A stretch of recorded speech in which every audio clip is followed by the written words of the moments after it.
The story of Louis XIV's butt surgery in 1686 offers the best lens for understanding Elon Musk's current behavior because it is all about the psychology of monarchy and the royal body. In 1686, Louis XIV had a problem. He was sick. He had always been plagued by gastrointestinal issues, and it got so bad that he could no longer ride his horse, he could no longer sit in his throne comfortably, and he had developed a lump on his perineum that doctors at the time measured as 2 fingers wide. This lump was known as a fistula in modern medical parlance, and it needed to get removed. But at the time, they didn't have a lot of medical technology. So he was, bled with leeches. There were various poultices of herbs and chemicals applied to it. But the king knew that this was an issue. He couldn't reign, in an adequate manner because he was in chronic pain. He had a very serious health issue. And so they got a surgeon. Surgery at this time was very new. They found this guy, Charles-François Félix, who was like working at the Royal Academy or whatever, and they tasked him with developing a surgical procedure that could remove the fistula. This is a high stakes procedure because it's the king, right? Surgery is very new, very dangerous at this time period, and he needs to cut into Louis's body at a part that is very sensitive. There's a lot of blood vessels very close to the surface. And so in order to get it right, he starts practicing. He gets this group of peasants who have the same problem as the king, brings them into the hospital in Paris, and he starts experimenting with blades of different weights, different sizes, different diameters, and nobody knows how many of these experimental test subjects died over the course of Felix's experimentation. But at last he settles upon a blade that he thinks will work, and they have the surgery on a day in 1686. It takes 3 hours. Louis XIV is gripping the hand of his defense minister the entire time. His mistress Maintenon is standing by the fireplace, and there's 2 apothecaries holding his thighs apart as Felix, enters with the blade. And he says "Mon Dieu" 2 times over the course of the surgery, and by the end of the morning, he's sitting up in bed, giving commands. And within 2 days, they say he's walking again. And so the surgery works. Hooray, everybody is extremely happy. And it becomes essentially a national holiday in France. Fountains of wine are brought into village town squares across the country. Triumphal marches are composed. Parties are held. And at Versailles, the palace that Louis built to house all the nobles and himself, something strange starts happening. Aristocrats begin wearing bandages in imitation of the king and asking Charles-François Félix, who has been given a noble title and estate and lands in recompense for what he did for the king, they start asking Félix to perform the same surgery on them, even if they have nothing wrong down there. This is the era before anesthesia, and people are asking a surgeon to insert a long blade into their butts that might kill them. But under the incentive structure of a feudal monarchy, this is perfectly rational behavior. In that kind of system, everything is tied to the body of the ruler. He is designated by God to lead the country, and the way power perpetuates itself is literally through his body. He will have a son or a daughter, and the royal title will pass on, just as it passed from his father to him, from Louis XIII to Louis XIV to Louis XV. And so what happens to the king's body isn't just a medical matter, it isn't just a private matter, it is a public administrative matter of state. If the king is sick, the kingdom cannot function. And this is true both procedurally, like in terms of how the state is run, especially when it is so centralized, like the French state under Louis XIV was, but also like metaphorically. People feel ill at ease. Things are not right if the king is not right. And Louis XIV is the guy who famously said, "L'état c'est moi," I am the state. And so when Louis XIV is sick, it is everybody's problem, but also everybody wants to be like Louis XIV, to understand him, to be understood by him. So they have to imitate him and be sick in the same way as he is. This relates to Elon Musk because while Elon does not have a gastrointestinal abscess, Elon does have several mental health problems that are pretty apparent.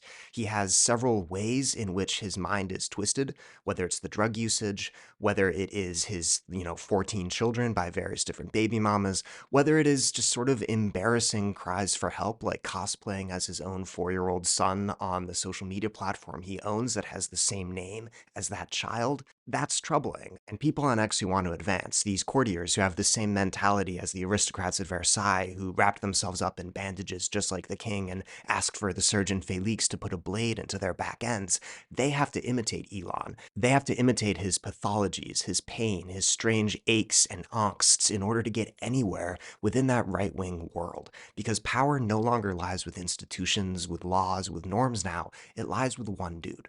And that's always how Elon has run his companies. In a way, that's how corporate structures work, especially when the CEO has this cult of personality around him. This is a company that is all about his personality, all about his force of persuasion, all about whether you believe in his genius or whatever it is. But in a deeper sense, like the divine right of kings in the Renaissance era that Louis XIV exemplified, Elon has this divine right of spreading the light of humanity across the cosmos. There is an ideological project here that justifies everything that he does. There is an end that is purely hypothetical that we will probably not see in our lifetimes, which is retroactively used to say the means, whatever they are, happen to be okay. And so, no matter what he does, if you share this vision, he is the human vessel by which that will occur. Now, there are some advantages to this sort of structure. Decisions happen very quickly. They are according to the whims of the person in charge, and they are able to quickly marshal kind of coordination and cooperation from their various underlings. But there's also disadvantages. When the number one thing to advance you is loyalty rather than competence, you end up with a company staffed by people who are not very smart, by people who are not very principled. And ultimately, the way these systems work is that everybody performs loyalty, but everybody is also like taking bribes and grifting on the side, which is 100% how the right wing media ecosystem works, and 100% how Doge and the people around Elon work. It is based off corruption, not as a bug, but as a feature, because it ensures that everybody could be called out, everybody could be, thrown in jail for having committed crimes, because that's just the table stakes to play. And just like with Louis XIV, it all revolves around this one dude. The various mothers to his children are, like the court concubines that are always influencing policy. The various buddies that he makes along the way that, give him the substances that he uses, that get into his ear and whisper things to him are more important than, anyone he would actually hire in a formal way. And if you look at the name of Doge, it's named after a meme. What Elon has done to Kabosu, the dog that's originally Doge, is the equivalent of digging her up, resurrecting her, and strangling her, killing her again. It's totally unacceptable. But the reasoning why it's called Doge is that every time a 70-year-old senator or a 50-year-old news anchor on CNN has to use the word Doge, it is a victory against the institution by making it look silly, by making it look dumb, and saying the only rightful place of authority, according to the Elon stands, is with the charismatic king and ruler. When you have a real king with absolute power, things get strange fast.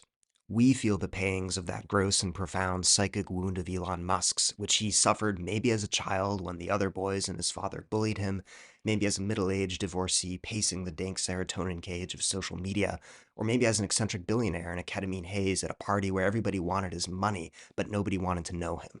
Regardless of where he got it, this is a wound he displays with creepy gusto, venerating his own pain like one of those religious fanatics of the early 1900s who would dig stigmata into their own hands and then prevent the wounds from healing so they might display their ever gory marks to the faithful. And ultimately, this psychology is perverted. It is not normal, but it is the way a lot of humans lived up until we ran our states through institutions, through whether they were democratically elected or, populated based off merit, how well people did in schools or in exams or in their past professional careers. It used to be that the only virtue that mattered really was loyalty and cohesion.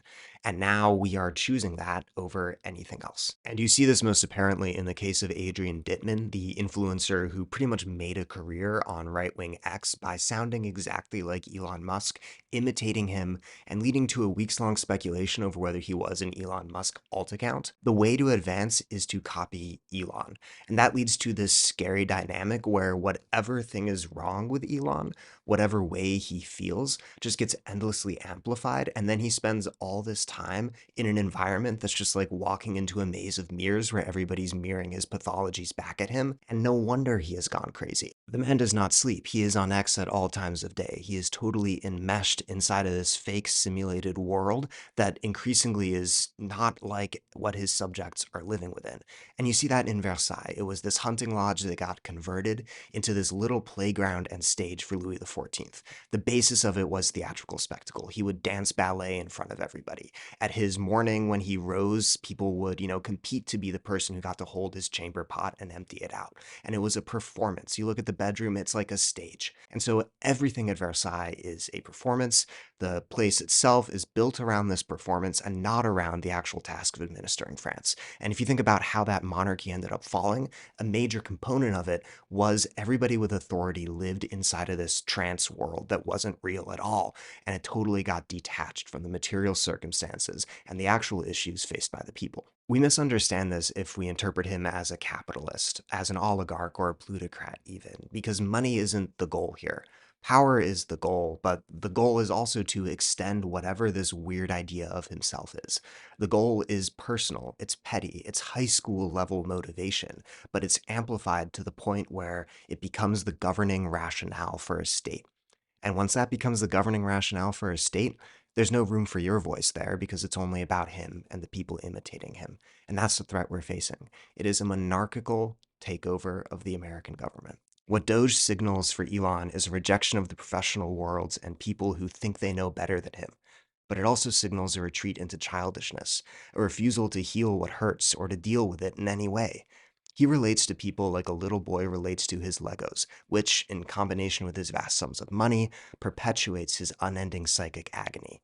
None of it is about government, about making money, or even about Mars.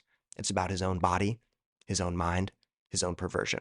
Under this kind of system, anybody other than the monarch is expendable.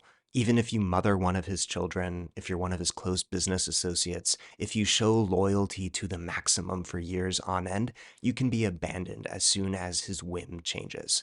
And people manage to thrive here for a couple of factors. First of all, his attention is limited, his knowledge and awareness is limited, so you can do things in the shadows so long as you keep it low key. Secondly, the entire thing is a hierarchy, right? So Elon is king, but if you're like a duke or a courtier, there's people below you that you can compel to do stuff for you the same way that, you do stuff for Elon or you do stuff for Louis the 14th. And then the third thing that keeps it running is the strength of this toxic kind of psychology. It's the same thing that keeps cults running. You have the central leader, and everybody has some kind of investment in him psychically. He's the guy who's at the top. And that twisted attachment is one of the strongest forces for compelling people to do things and for keeping people in line. And, we chose as a people at various points throughout our history to not live this way. I mean, you didn't grow up in a system that functioned that way. It might have had tons of problems with it, but it didn't have those specific problems. But if you're now living under a monarchy, all of life is going to change. All of life is going to be different. And there's no room for you or for me or for anybody if the only person that matters is the person on top. That's what monarchy means. And this is how he ruined a perfectly fine meme for the rest of us.